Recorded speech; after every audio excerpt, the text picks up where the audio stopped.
Redwood Coast Transit Authority. And we'd like to do roll call at this time, please. Director Short, Here. Director Roberts, Here.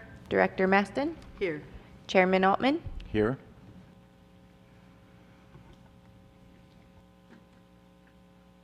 All right, let's stand for the Pledge of Allegiance. Thank you.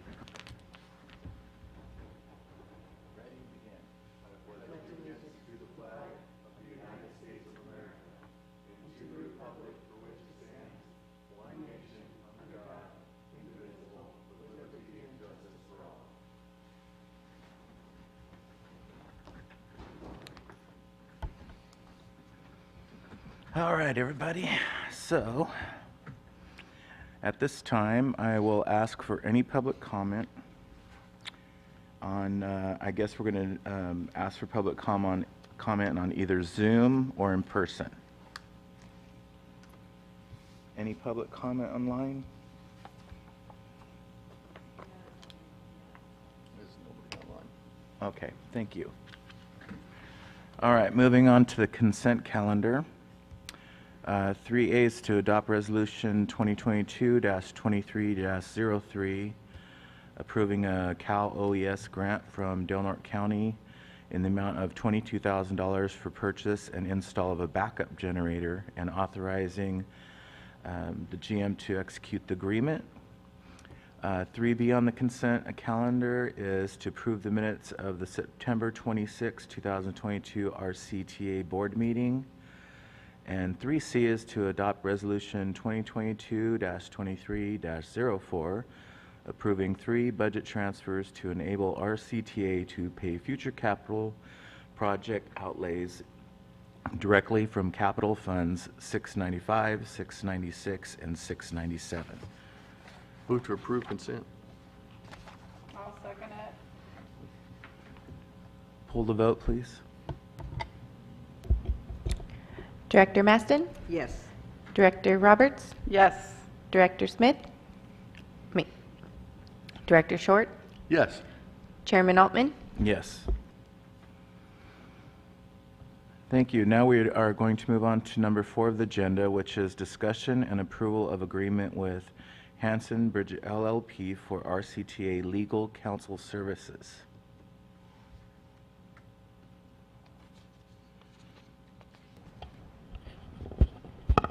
Thank you, Chair Altman. Good afternoon. This item is brought before you to provide with a recommendation that we approve the agreement with Hanson Bridget from San Francisco to provide legal counsel for our CTA. But I did want to give you some background and kind of let you know there's other alternatives if the board chooses to go in a different direction. We can certainly entertain that. RCTA has never leaned heavily on its attorney services, but it is required to have one engaged at the very least to review key agreements, leases, that sort of thing, and then to sign the annual certifications and assurances that the FTA requires us to do in order to receive federal transit funding. So the history has been in our 20 years of existence, or almost 20 years. Initially, the county attorney provided us legal services in the formative years, 2004 to 7, and then at some point there, I believe there was a discussion of maybe conflict of interest. So RCTA then engaged Black and Rice in 2007, and we were with that firm for 14 years. And during that time, Ms. Autumn Luna became kind of our go-to attorney, and she became versed in transit law while working with us. And then in 2021, she took a position back here at the county. So then we kind of followed her along, and we engaged with the county attorney's office for legal for about a year, from 21 until this year. When Ms. Luna took another position outside the county, and we were then left with the county attorney's office, who's indicated they don't really want to they don't feel they have the staffing and the expertise to be our legal counsel for very long, so they've asked us to look at other options. And that's what we've been doing the last few months. I think I mentioned this initially, maybe back at our strategic workshop in April. We've seeked around locally to see if there's any option for a similar arrangement as in the past, where maybe we share an attorney with another transit agency or with the city and or another nearby county. And at this point, nobody's expressed any interest in taking us up on that. That said, we haven't done an exhaustive search by any means. I reached out to Humboldt Transit and Mendocino Transit, our partners in the Far North group, and to see if they might be able to help us, and we didn't get any positive feedback on that. So we reached out to Hanson Bridget, who's one of the leading law firms for transit agencies in the Bay Area, and I used to work with them when I was at LAVT many moons ago. And they presented a proposal, I should say, for to take us on. The initial proposal was far too expensive for an agency our size to bear, so we negotiated down an approach that you see in the attachment, the proposal here, whereby the firm will do an initial governance audit to check and see what all policies and procedures we have in place and what we don't, and then from that they would make a recommendation on over time, and in this case it's proposed over the next 3 years we would prioritize those missing policies and documents, get them crafted and approved by the board so that we have them in writing to follow, as well as the duties that happen along the way on that, such as for renewing leases, MOUs, any sort of major procurement that might happen along the way, and then updating like our procurement documents and our standard boilerplate agreements, that sort of thing that would happen in the first year. So the proposal is there at about $30,000 a year. So it's a major jump from what we've traditionally had here, which was more like $3,000 to $5,000 a year in legal expenses. But I do think that the level of expertise we'll have and protection will probably be far higher than we've ever had before, just because these guys are actively working for larger and more developed transit agencies in the Bay Area right now. So we would be on the coattails, and we would enjoy some of that experience and knowledge they've gained. And we'd be able to get that, without reinventing the wheel. We'd get that just by being one of their smaller clients. So that's the nature of the report. I would like to see us do this, but obviously if the board's not comfortable with that big of a jump in commitment to legal representation, then we need to go out and do some more searching. I was talking to Tamara from the Transportation Commission this morning, and she's actually got some names that she could share with us if we wanted to do additional outreach and see if we could get a cheaper deal or something else out there. But I do think this is a good deal, and with 3 years or so to pace ourselves, I think we'd actually be very well off if we did engage Hanson Bridget. They're great to work with and a real, library of expertise. So the recommendation is to discuss and perhaps approve this agreement with Hanson Bridget for legal services. And I'll take any questions. I think we may, Mackenzie, did Catherine join the Zoom? Okay, so Catherine Groves from Hanson Bridget's on the call, so she's available to answer any questions you might have about their proposal or their firm and their experience. Any questions from the board? That fee was a yearly fee, correct? Yes. So it's not over the 3-year period of time? No, that's, yeah, I might have written it in a way that misled people, because, yeah, it is $30,000 per year projected. I think we could anticipate at some point, once the documents are refreshed, and maybe in 3 years or so, it should drop a little, because once we've got all our policies in place and they've done that heavy lifting for us, then it'll just be kind of current issues, whether we have litigation or we need, what contracts we need reviewed. So it could certainly be expected to drop a little bit in the out years. But with their hourly rate, it's still going to be higher than we've paid historically, yeah. Yeah, it's a tough call with the rates going up by a factor of 6, you know. But what you're saying kind of makes sense at the same time. We've been doing this for just shy of 20 years, and maybe we do need an update to some of our practices and our forms. But I'm curious as to, you know, who Tamara's going to lead us to as well. So, I mean, she's a wealth of information and expertise herself. So, yeah, would like to see where that goes. Yeah. I have similar feelings, and I'm just kind of curious, when you had conversations with the other counties, they just totally didn't express an interest, or? Yeah, we just didn't, we never got a call back. I'll double back with them and see what they found out, but, you know, silence is not necessarily an indication of interest. But yeah, no, we received no response at all. As far as like criticality of the need right now on October 24th, 22, we don't have the certs and assurances until early next year, so that's an annual thing. And you may recall, we got through that with Joel from the county this year. But what is coming up that we would, you know, certainly if we had an attorney, we'd want them involved, would be the agreement with the city for the Front Street lot that we need to talk about. I have a meeting tomorrow with Martha and Eric and you know, the officials at the city. And, you know, so that would be great to have an attorney on board at some point to review whatever we come up with on that. Beyond that, probably the fairgrounds, the ground lease extension that we'll be working on in the next year would be good.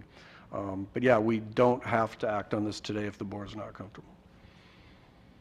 Well, and at least I would like to see us have a couple of options before us to make a decision, and just having one come forward. And I understand you've done some due diligence with trying to get some other proposals, but I'll be interested to hear the input also that Director Short asked about. I would ask if there's any public comment. Thank you. And now, I told Joe that I was coming to the meeting and that I would only comment if asked. And that's generally my policy, so if you want to hear from me, I would encourage that you ask. I don't know this law firm from anybody. I don't know anything about that. I have a high level of confidence that Joe's opinion of them is sound. My concern is to award a $90,000 contract, because that's what this is. It's a $90,000 contract without the appropriate process, without posting an RFP, getting a response, that kind of thing. It's also a significant jump from, say, you know, $10,000 over a 3-year period to $90,000 over a 3-year period. And I can appreciate that, you know, Redwood Coast Transit Authority needs to find different council services. And if there was an indication that this level of service was needed right now, but I don't see any indicators. I haven't heard of any indicators that there's any, you know, any really challenges coming. I actually have a lot of faith in Martha Rice, the city's attorney, to be fair to all parties. Even though she's the city council's attorney, I don't believe that that's a concern. I've known Martha Rice for quite a long time, and I do believe that she would be fair to all parties. I don't know if Bob Black is still the fair attorney. I don't know who the fairgrounds attorney is. I know he was a few years ago. But the same thing with Bob Black. I think that he understands the nature of government, and he would strive to be fair to all parties. Not meaning that Redwood Coast Transit Authority doesn't need its own council, but given that it's not an issue of urgency, given that it's a $90,000 contract without all the process that's generally required. Given that it's such a significant jump from what our CTA has now to the direction that they're going, this is the conversation that I had with Joe this morning. So those are my concerns about approving this contract so immediately. I mean, maybe we'll get there. Maybe this will be the exact right thing. I'm not saying it would be a bad decision. I'm just saying that, there are some steps that I think need to be taken before a $90,000 contract is awarded. Thank you very much. Thank you.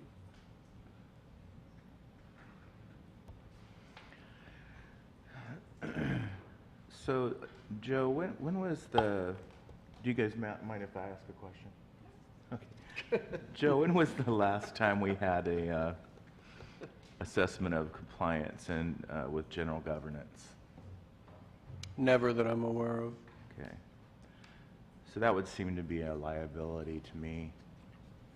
And is there, 'cause public comment mentioned that we're not sure of our contact with the state as far as renewing maybe a 20-year lease or more, because we have a substantial investment coming up in electric stations to keep our buses charged, and that's going to require a lot of underground work and a substantial investment to upgrade that property. We certainly wouldn't want to be kicked off right after we install everything, and we have made improvements to the mechanics building. I think we got some heaters in there and stuff, and some other stuff we have planned. And then I would have to agree on the fairness of the city on the kiosk property, but we'd sure want the language to give us some longevity there too. Mm-hmm. But I think the liability of general governance requirements is important to have that protections with legal counsel. And, I think that's quite a big jump in price, but I haven't really heard of any alternatives except for we're lost in space and can't find anybody. And I think we have not really officially Yeah. done a request for proposals yet Right. either. Yes. And I think that's Right, probably so, the most appropriate way we could go, even with the urgency of the coming things. I agree, and I just think that is good governance, that we go out for an RFP and see what comes back. And I don't know, I don't have anything against this firm. It's just, I think that we should go through our processes and see if there is anyone else that does submit a bid. And then we went through the due process and made our selection with going through what we should do. And I appreciate that you reached out to others and, tried to get some responses and partnerships with sharing of the legal expenses. And so I do appreciate that. I just think that we need to do those extra steps and show that we, are following some policies and reaching out to get the best price that we can for doing the legal matters of RCT. And I have to agree that, that taking that time, it didn't sound like, even when you responded, that there's that urgency to do it today. And I appreciate the firm being available to us for any questions, but I don't think at this time I have questions of them so much as I do just that we go through our processes.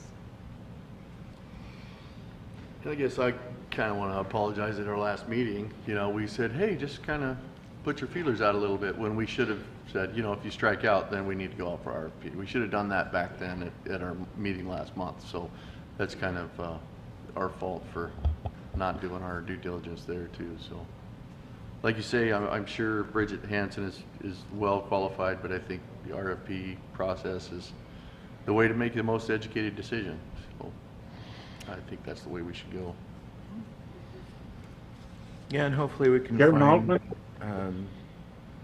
someone with extensive transit agency experience.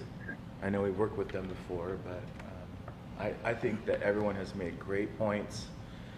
And if there's no further public comment, I would ask for a motion on number 4. Point of clarification, Chairman Alderman, this is Dan Aaron. Hey. And I would like to throw in a few cents here. Basically, we jointly interviewed Catherine Groves and found her very knowledgeable, and certainly the resume shows that.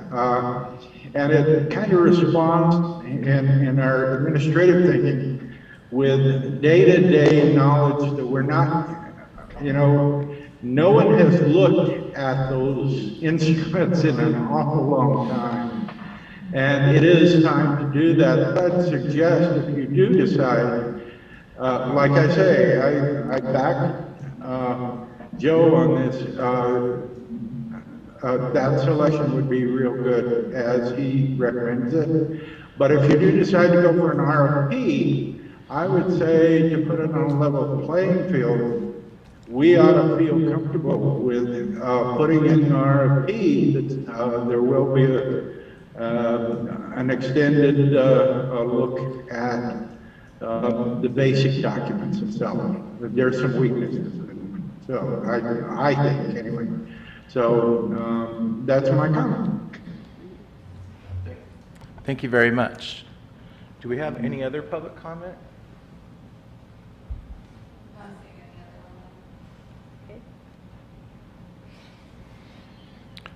If I could respond to a couple of the things that Dan said, and thanks, Dan, for chiming in and trying to support me.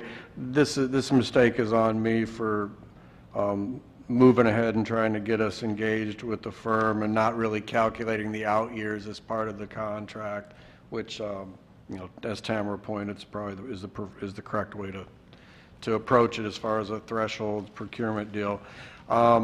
So I was actually just kind of scribbling. Today's the 24th, so we have a week left in October. It's at the end of the agenda, but we're looking at maybe a special meeting in early December to merge November and December into a date that we can all live with that's not too close to the holidays. We might be able to put an RFP together and execute it that fast if we're real aggressive, and then bring this back to you guys for potential award in December, if that suits the board. I think that's great. That sounds good. Yeah, I support that. I think Dan's comments were right on line. I mean, we should absolutely put those parameters in that RFP for sure. Yeah. Yeah. So we're not really making a motion for approval, so is this direction to the general manager? Just consensus, Yes, I think, consensus. yeah. Yeah. Thank you, sir. Thank you. All right, if there's no other questions, comments, or public comment, we'll move on to number 5. Review the RCTA fiscal year 2021-2022 RCTA annual report performance data. All right, thank you. We started doing this, I believe, 2 years ago when the pandemic hit, but it kind of works out well with the other requirements that we have to do to keep our funders happy. So the reason we're bringing these stats before you this month is the way Caltrans implements the National Transit Database, which all transit agencies have to provide our operating and financial data from the prior year too. They're requiring it from us now, and they have been for the last couple of years in October, which is really difficult. We really love them for doing this to us. But what it does do is it makes us compile our stats and get some stuff ready. So we do the whole, anything financial in this report that you're going to see today is completely unaudited, because our fiscal audit is just getting started now and wraps up around the end of the year. but that, you know, that doesn't matter to NTD and Caltrans, of course. So we just have to go with our unaudited financials along with our actuals in the system performance stuff. So it's an opportunity for us to get together and talk about how the system did relatively recently. So this was July of 21 through June of 22. It was a transitional year, I'd like to say kind of a recovery year for our system. Most of the year we ran a reduced service platform, greatly reduced, that started when the pandemic hit in the early 2020. We did, with the exception being June, so that would be this summer we just went through. So you may recall in June we expanded, we brought back all the service pretty much that was cut during the pandemic, and we built a robust summer schedule. So we had June was a bigger month for us. Then, you know, so it was mostly a reduced service except at the very end of the fiscal year. So overall, we provided 8.35% more revenue hours than the prior fiscal year, and we were able to harvest 7.25% additional ridership from that. So that's not bad. So we recovered somewhat. On the dollar ride side, it was a little more recovery. We had 14% ridership increase versus 2021 on the dollar ride. The Crescent City local routes, which is routes 1 through 4 and Route 300, the school tripper, they gained 6% over the prior year. So they had a pretty good year, and that was only with 1.34% additional hours. So when you look at the reduced platform we had most of the year, we didn't really provide much more service, but we saw a ridership uptick. So that's cause for optimism. On the regional route side, the Route 20 and 199 recovered slightly. Well, the Route 20 actually lost 1% of ridership. So even though we added back in a little bit of service, especially there in June at the end of the fiscal year, ridership continued to be stagnant on that. But the Route 199 actually had a good year. So 113% increase is definitely something to be happy about, but you got to realize that route had a horrific prior year. But it's easy to come up with huge increases when you start with a modest base. So the ridership on the 199 did much better last year. We provided about 15% more hours, and that route was up 113%. In general, though, RCTA and most transit agencies in the U.S., have not recovered from the staggering losses of the pandemic, but slowly things seem to be improving and turning. And then we're going to touch on some more fresher news during our first transit report in a little bit here about what's going on this fall. But in the performance summary, maybe just a couple other highlights. If you look on like page 3, you'll see how this is the first table is our system-wide ridership over the last 12 years, and you still see, the heyday was like 6-7 years ago, and back to 12 years ago, and we were kind of bumping along until the pandemic hit, and then ridership was literally chopped in half, and we regained a little bit of it this last year. It's fairly synonymous with the amount of service hours provided, which is table 2. We provided a few more service hours in 21-22 than we did the prior year, which was 2021 was fully impacted by the pandemic. Last year we saw some easing of restrictions on travel. The mask mandate finally went away, I believe in April, I want to say, of 22. So, things are going in the right direction. Some things that are still problematic is our cost per revenue hour went way up 2 years ago and up slightly this last year. And that's 2 years ago was a lot of the measures we did for the pandemic, the premium wages. We were able to finally address our wage issues as an agency. But then the fuel also spiked at that, and it hasn't went down since.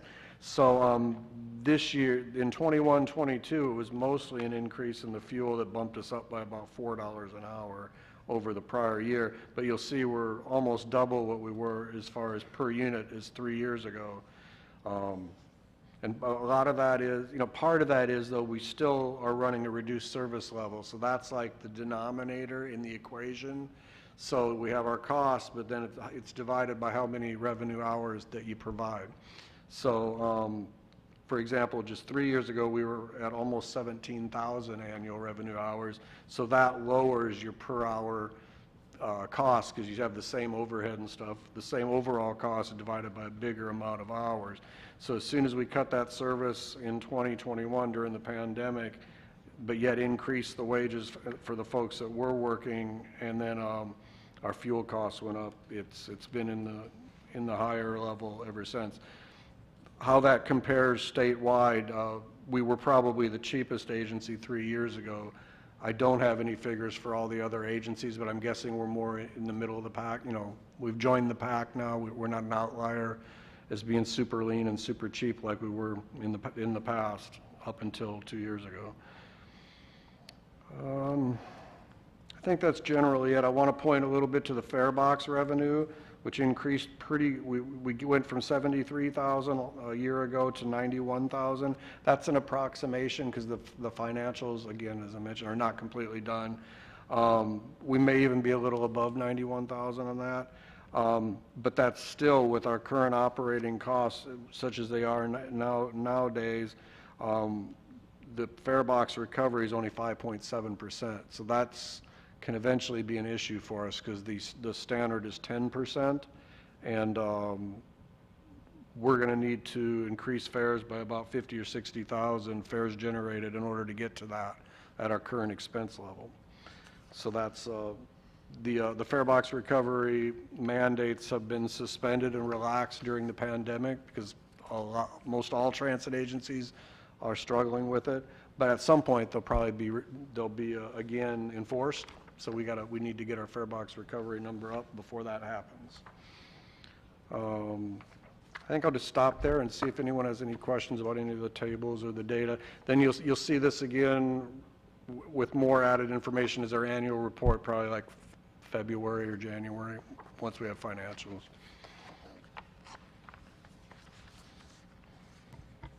Have we currently got a plan in place to do fare increases in any kind of increments over a 5-year period of time or whatever? It's an excellent question. No, we do not. It was mentioned in our short-range plan that we should, so it's in there, and we could act on that as soon as we're ready. So it's something that I think probably does need to be part of the puzzle. Yeah, but no, we haven't done anything. The last fare increase was in 2017 when we restructured. We restructured and went to a distance-based fare on the regional routes, and at the same time we bumped up the local stuff a little bit. So that was the last fare increase. So that's been 5 years. Is that something the board would like us to start doing some development on? Sorry about that. Well, I'm just thinking it might be better to do it like in 2 increments rather than all of a sudden bring out a huge fare increase on the public. I'm not sure, but I would think it would be a little more acceptable to the public if we did an increase in 2 years and another one 2 years after that, rather than a huge one in 3 years and lose a big ridership. I don't know. Maybe it's better to do it all at once. It's a good philosophical question, yeah. It's probably easier on maybe staff to just go through the paying once, but is it easier on the customer? It's hard to say, maybe not. But yeah, there's definitely 2 different paths to do it. I know some agencies like Golden Gate, for example, that just they approve like a multi-year deal and they do it by percentages, but then they get these oddball fares, at the end of all that. So I'm not sure how they reconcile that, but we could, if the board's interested, and let me know kind of a time frame, we could put some options together for that. I think it's a good idea for us to take a look at what that might look at. I like to plan better than to wait later and then not have looked at anything. And that gives the opportunity for the public to have input on it also. Well, Joe, aren't we not too far out from our new electronic system where we're doing a promotion of where it's a $1 a ride, and That's true. we Yeah, might want that's, to do it after that and go, surprise, Yeah. $1 you thought there for a while, didn't you? Right, right. Yeah, so we're doing the $1 fare for credit, for folks using debit cards or credit cards. That project is behind schedule, but yeah, it's probably going to happen, let's say next month, maybe December at the latest. So we'll do that, the promotional period. It's a regional thing, so we kind of got to stay with the group. So I believe the plan is 6 months of the promo fare of $1 if you tap off, $2 if you don't. So there's an educational element of that. To get the $1 fare, you got to tap off, because that's part of how the thing works. But that would then take us to like next summer, like June or so. So that'll be, the promo will be coming to an end, so that might be a window in time to do a fare adjustment for like everything, cash, cash in, card, for example. So if we could get our plan together, we could possibly implement then. Otherwise, we could do it at pretty much any service change is usually a pretty good time to do it. So we're now doing 2 service changes a year, spring and end of summer. So we could do it, we'd have a couple windows this next summer we could look at it. This is a little off topic, but the folks that administer the point of sale, the credit card usage, do they project that there is typically an increase in ridership or fares? Have they given any stats or anything that they know of? No, the assumption is yes, but I mean, I really don't know. Okay. It checks off one more potential barrier that someone would find distasteful about riding a bus. How many folks that's holding back from actually using our service? It's hard to tell. A few maybe. So yeah, I would expect some increase possibly. That's why we're doing it. So we expect some increase. But how much, it's hard to project. I don't think it'd be a landslide. Hopefully. No, yeah, well, yeah. I hope, yeah. Thanks, Joe. Okay, any more questions or comments from the board? Is there any public comment? So is there Just informational. direction to the general manager for, or you want to wait till we give him direction for around June or July? We're going to take a look at what, a study of that, or? Yeah, I would prefer that he have an opportunity, have enough time to get it together, so that we're looking, he's developing what the options might be, and then we get to look at it, and then we're ready if we're going to do anything after the promotion period. Because otherwise, if we wait, then we're forcing him to come up with something at the last minute, and just makes better sense to have him begin it now than he has until then. Joe does last minute. He does. I don't deliberately. Contrary to all the evidence to the contrary, I don't really like springing stuff on everybody at the last second. So maybe look at doing something, reviewing something in March or April. Yeah, I We was have thinking this, if we could, whole thing yeah. with the attorney, that's kind of pressing. True, yeah. And then I that do way- think December might be a little too fast, especially if we have to do this RFP for the attorney. But then in addition, we're trying to get someone for the electrification of the building and the charging. We need to get an engineering firm on board, so I'm trying to get that ready for December also. But if we could bring you like a preliminary item like in February, Or March.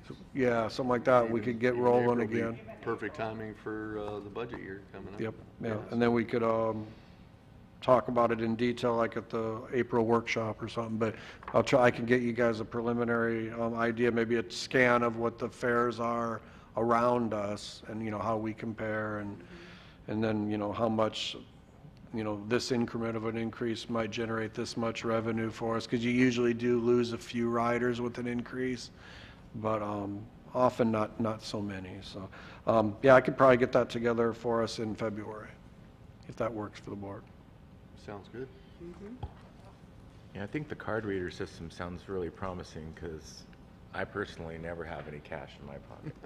I don't either, That's what All right. happens when you're married. Right.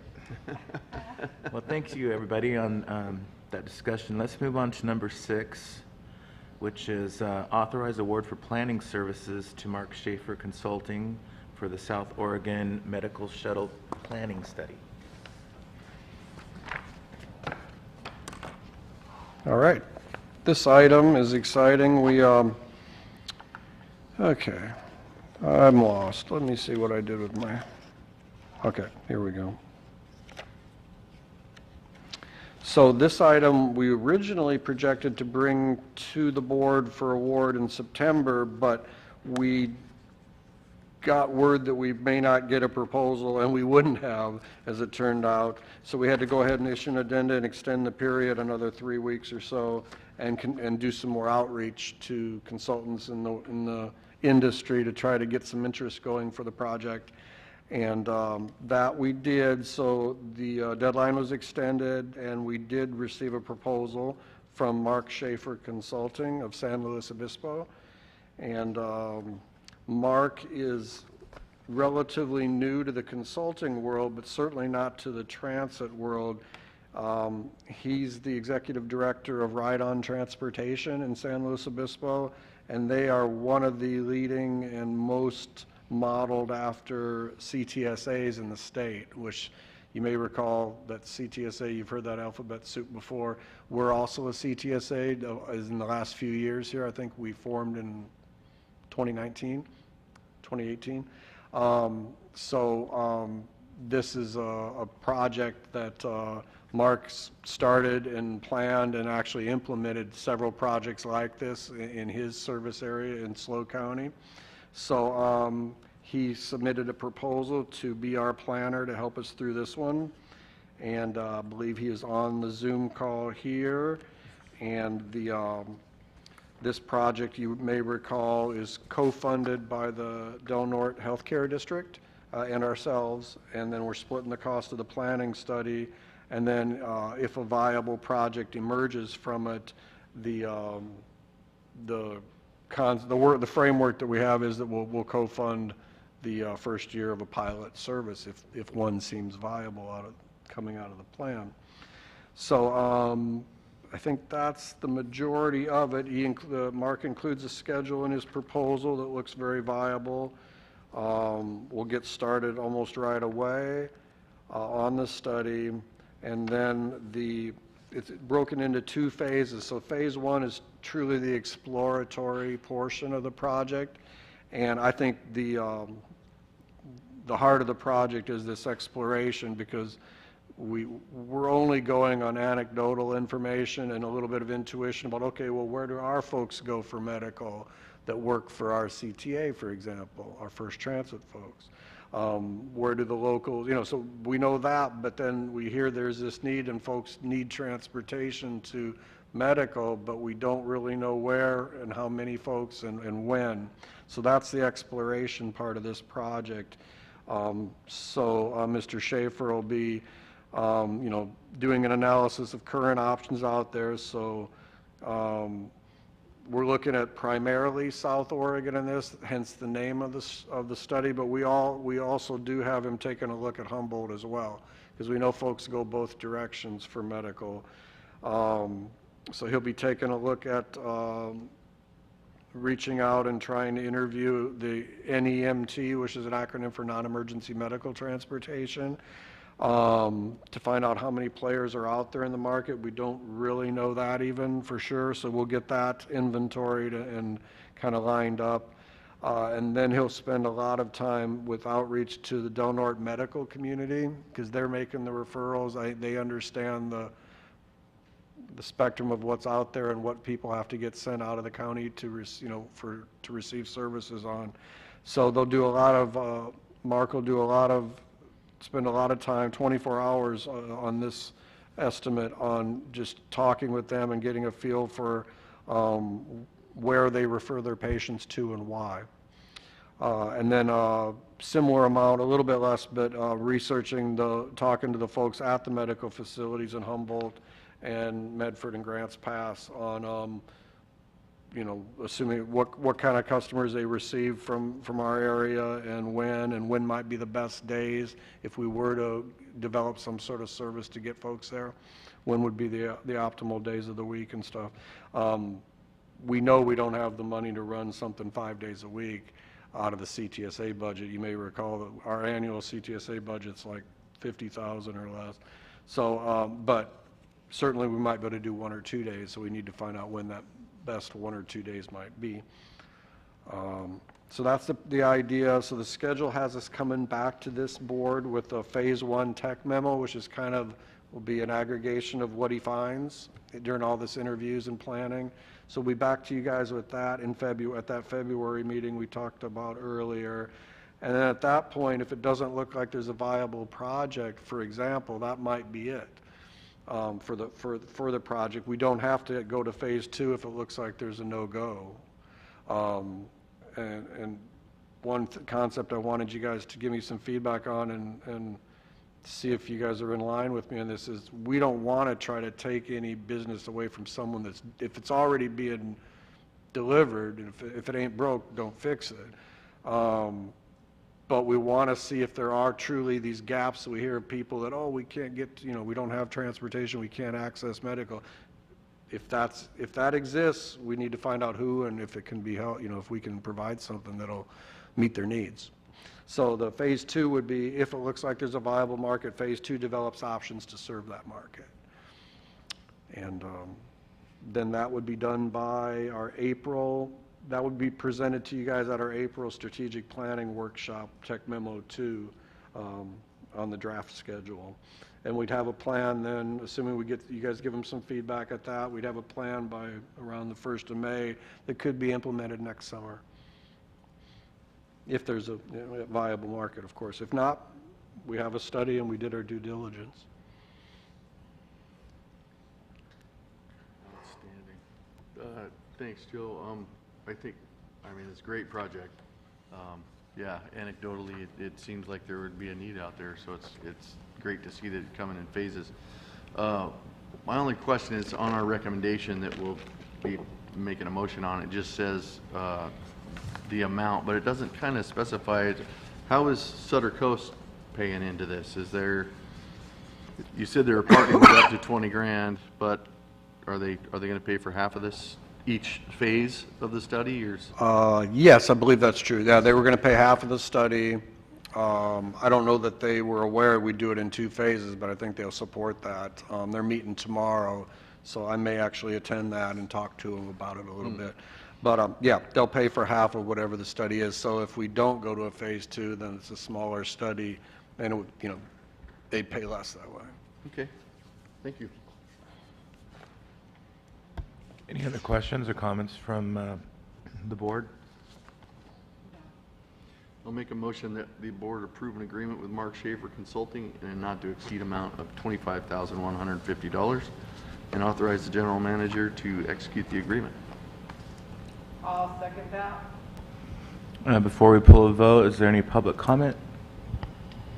I just have a further question. So, because Director Short asked the question, but so I seen that a $40,000 figure, and so is the 25 is just our share, or does that include the share from the? Yeah, no, good question. Very good question.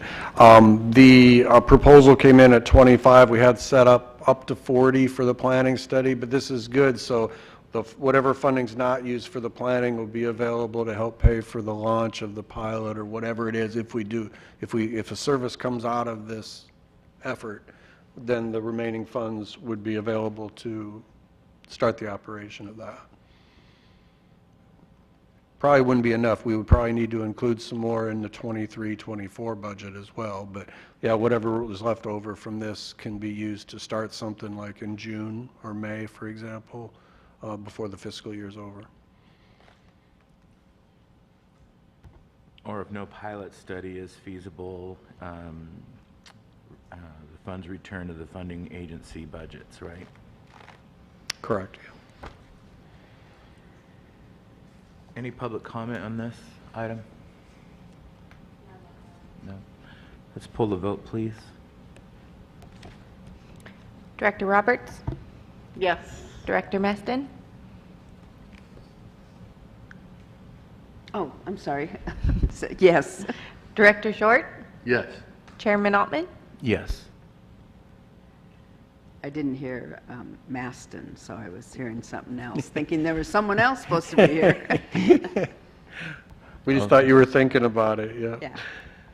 All right, thank you, everyone. We're moving on to item 7 of the agenda, discussion of RCTA's PTM ISEA expenditure plan, and the funding must be encumbered by June 30, 2023. Yes, and this was, to be honest, a mistake. It was on the agenda, it got published, so I'm just doing a verbal update. We did the presentation on this last month, so nothing's changed in our plans. So this funding source is an old funding source from the 2006 Prop 1B package from the Schwarzenegger administration. So we received the funding from like 2007 to 2016, each year for 10 years. Most of it accrued. They spent a little bit in the past, and we've been spending it. We've been using it for local match mostly on our bus replacement projects, as well as we set aside a little pot of it for facilities projects. So we've been using it for a lot of the small projects we've done around the yard and around the Williams Drive facility in the last 3 years. That said, so we have like a balance of about $500,000 left. Mostly right now, it's mostly targeted for bus replacements. I think we have $60,000 left in the facilities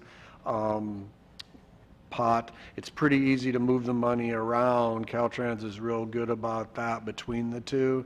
But they have said they're going to sunset the program, and that's it. So everything has to be at least ordered by June 30th, encumbered in some way. So the approach we have now is we think we can encumber it all the bus replacement money pretty easily. But what could go wrong with that is Caltrans needs to process these grants that we've just got them and get them to us so that we can execute contracts against them. Right now, there's 2 in the tunnel. If they come through, plus the ones we have now, then we'll have more than enough money encumbered. What we'll do is we'll order buses by June 30th, and that'll encumber these funds as local match. So then we'll be fine, and not a penny will be wasted. The only thing that could go, as mentioned, if Caltrans somehow doesn't get us the standard agreements by June, that would be bad. Plan B, if that did happen, we could purchase an electric bus straight up if we had to. I mean, it's not as efficient as leveraging federal money, but if we had to, if there's any excess amount, we can just use it as part of an electric bus purchase. Or if we're a little short on the construction for the charging stuff in the yard, we could spend it on that too. So we have ways that we'll be able to spend the funds, and so it's not to worry, but we'll be bringing this back to you guys periodically the next 8 months or so to make sure that we don't leave any money on the table.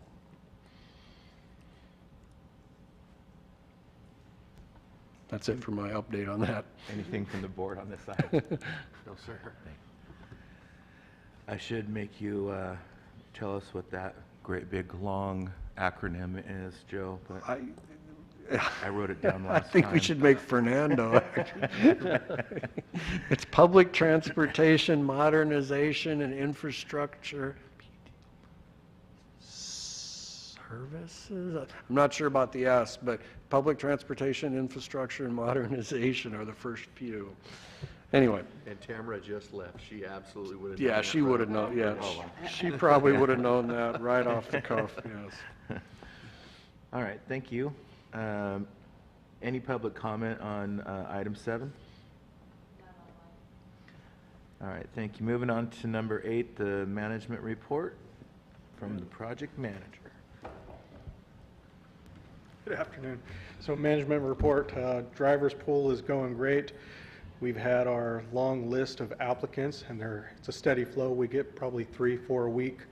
We're fully staffed. We still do bring on at least one a month to The only counter. employer in the entire state of California that can It's say that. fully staffed, Oh, my yes. Yeah, I goodness say that gracious. now, right? Haven't So- heard that in months. Yes. Yeah, great it's news. great to have a full staff on hand, and speaking with other companies with First Transit, they are having a hard time in other locations, you know, it's just rough everywhere, but we've managed to maintain it and go ahead.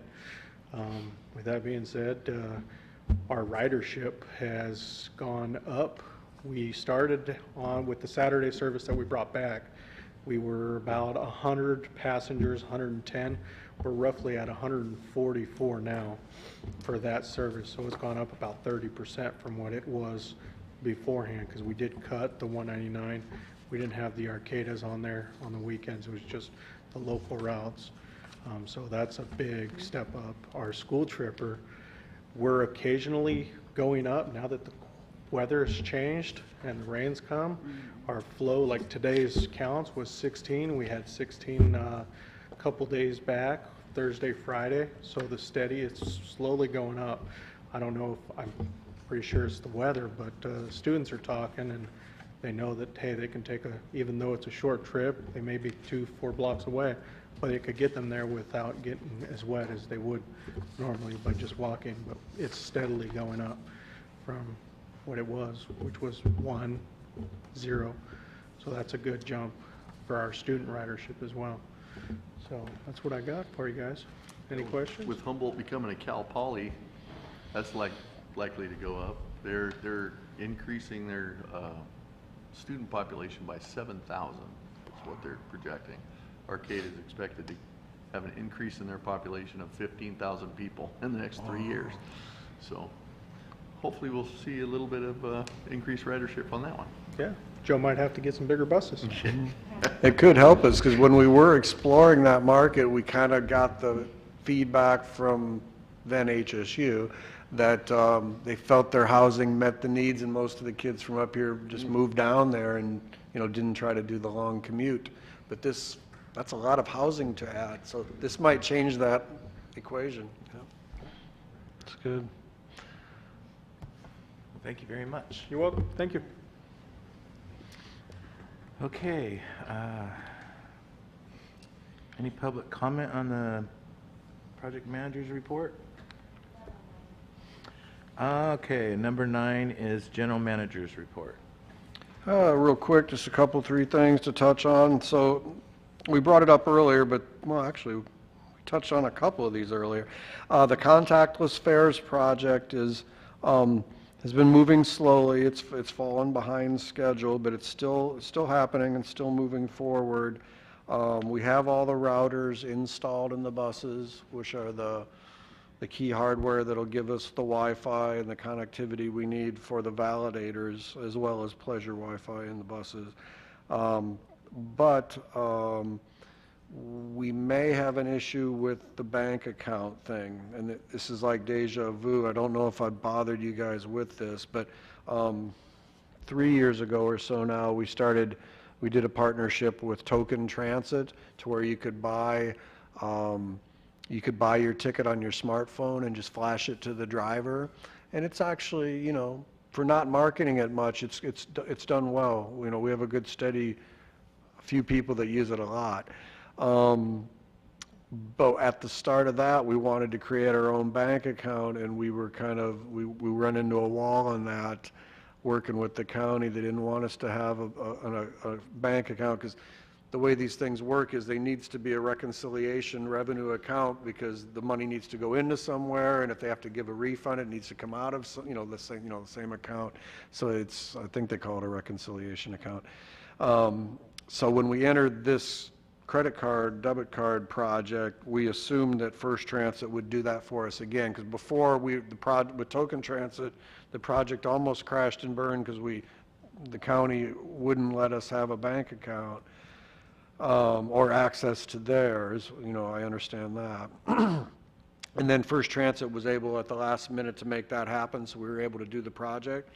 So we were going to try to go down that beaten path again this time and have First Transit use their account for the reconciliation like they do with the token transit project. But one of the vendors of this contactless fares project is balking at that. So hopefully they'll back down. If not, and I think it comes down to the heart of the matter is they're offering special processing fee pricing to government agencies, like 2 or 3%, which is pretty competitive, versus I think they're normal for like a private sector entities like 15 or 20, it's a big chunk, a percent of every transaction. So obviously the project gets less viable if we have to go pay that much transactional fees. So anyway, I do have a meeting here at the county. I think it's on Wednesday. It's either tomorrow or Wednesday to see if there's been any change in approach. Maybe they will entertain letting us get a bank account. It may require certainly some board action as a signatory because we're such a virtual agency. I'm not. I think one of the deals is we don't have any employees. I'm a contractor. He's a contractor. We're a unique little model, and it doesn't. I don't think the fulfillment vendors understood that when they first started working with us. So we'll see if we can concurrently, while trying to make them be reasonable and back down, I'll see if the counties maybe change their approach and if we can get an account, because it would actually help us. And Fernando and I were talking, they would like nothing more than to be able to basically at the end of the night with our deposit slips, with our routing number and our account number, go ahead and give that to the bank and deposit it straight into an RCTA account instead of into their account in Cincinnati, then credit us back the money. And, it's a lot of rigmarole for them too. So, I don't know how the meetings will go this week, but we're going to try to see if it's possible to set up an RCTA fare account, which would be great. And then that would solve this issue as well as kind of help us out in other ways. Anyway, more to come on that, but I wanted to make you guys aware in case you hear it, if you talk to the auditor's office or the treasurer here. So wish me luck on that. On Front Street, we last month at the board, we awarded the planning and mostly engineering, a little bit of planning contract amendment with Green Dot and their sub, which is Adkins Engineering. So they got started this month. The utility locates were done on the property down on Front Street between H&I. And next will be a topo mapping, and they'll get started on the design of the project. We're working with the city. I have a meeting tomorrow to talk about that MOU we touched on earlier when we were in the legal discussion, as well as timelines and processes. But we have met. We've had a couple Zooms with the planning, the city's contract planning firm, and so we have a pretty good idea what we're going to do. They want to go to council for a general blessing of like the MOU, which is authorizes us to move ahead with the project and start investing money in design. And then the planning commission would be like the approving body, like in the spring. But the MOU is kind of crucial. We don't want to spend a bunch of money in engineering just to be, no, we don't want to do it. So anyway, but I think it's going to go well. So we have that meeting tomorrow. The plan will be we should hopefully be on council agenda maybe in early December for that MOU and kind of the overall project approach approval. So that's exciting. One other thing on that topic, we were approached by folks from the Redwood Parks Conservancy. They had heard about the project and they absolutely love it.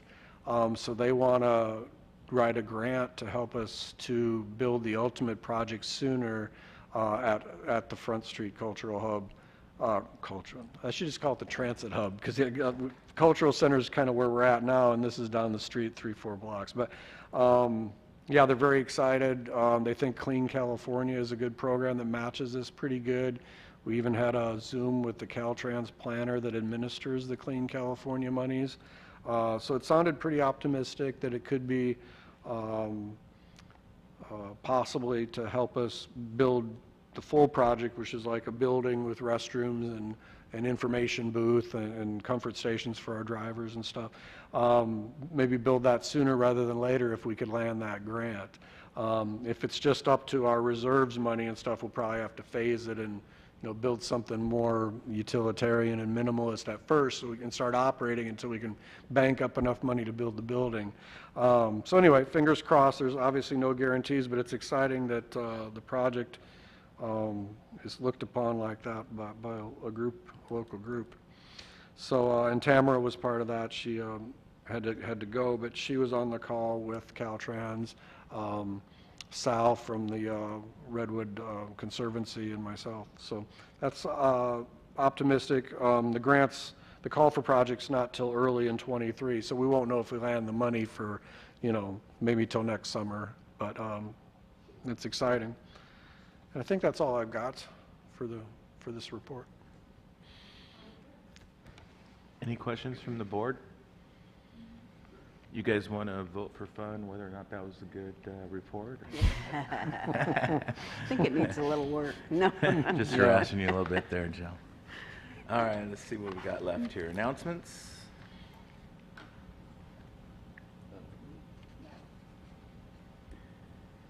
Okay. Then let's go to item 11, which is to adjourn to the next RCTA board meeting, which will be on Tuesday, December 7th, Joe? Or? Yeah, is there any board members with any concerns about that date? I know I didn't really vet it in an email or anything with you guys. I did talk to Kylie, the room's available. Too bad We can't do Monday the 5th because it's a council meeting, but it looked like Tuesday the 6th was open. That's why it's an odd duck. It is on a Tuesday, but. Yeah, would that work for you But it guys? can't be the Monday though, after our LAFCO. We have Transportation Commission, but that's at 3, should be over by then, by 5:30 Oh, easy, so, okay, good. yeah. So, Tuesday Okay, all in agreement for that? 6. Yeah, so 6th, yeah. At 5:30 or what time is it? 5:30, but 5:30. does that work for you guys? Okay. Okay, this meeting is adjourned. Thank you, everyone.